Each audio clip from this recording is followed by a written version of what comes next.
Welcome to HACCP Mentor Review number 15.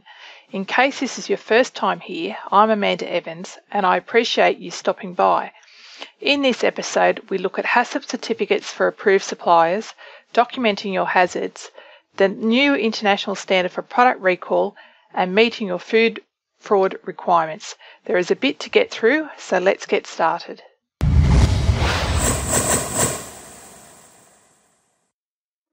Approved supplier HACCP certificates.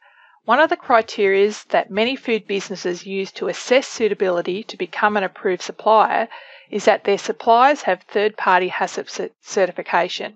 When you do your reviews of your suppliers, you need to make sure you check the following things: that the scope of the certificate matches what they are supplying to you, that the factory address matches where you are buying from, as some companies may have multiple sites but only one site has been certified. Have they been certificated by a reputable third-party certifier? This means checking that the certification body is also scoped for a particular standard or industry. Documenting hazards in your hazard analysis. One of the jobs that I do is to undertake HACCP plan reviews on behalf of insurance companies. What they are looking for is to see that you have got your risks covered, since they are going to be the ones who have to fork out if you have a product recall or, heaven forbid, go on and poison or kill someone. Anyway, one suggestion that I always make in my reports is around hazard identification. Please state the actual hazard and the source of the hazard. This will enable you to allocate the correct control measure that will therefore control the hazard when implemented correctly. Hazard identification and control is not a time to be airy-fairy about your potential risks. Food poisoning outbreaks. The US FDA has reported a multi-state outbreak of salmonella which has been linked to imported cucumbers. At time of this report, 73 people have been infected with salmonella. The cucumbers have been identified as coming in from 2 firms located in Mexico.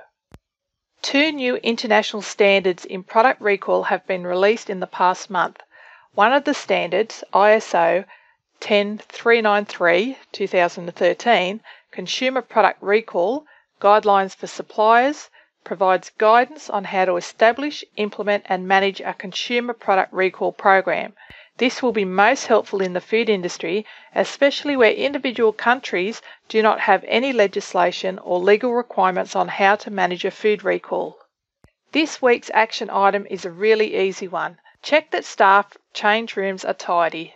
This means no rubbish laying around, shoes and protective items are stored correctly, and there is sufficient space allocated for your workers' personal and work items. Food fraud is not a new concept, but since the horse meat adulteration issue in the UK and Europe, I thought it would be a good idea to talk about some basics of this type of hazard. Food fraud is committed when food is deliberately placed on the market for financial gain with the intention of deceiving the consumer. The 2 main types of food fraud include the sale of food which is unfit and potentially harmful, and the deliberate misdescription of food. If your audit food standard requires you to identify potential fraud hazards within your industry or for foods that you sell, there's a great resource called USP Food Fraud Database that you can look at examples. I'll put a link to in the notes to this episode to that website. That wraps up episode 15. As usual, I'd love to hear your feedback, so just leave me a comment below. Until next time, I'm Amanda Evans from HACCPMentor.com.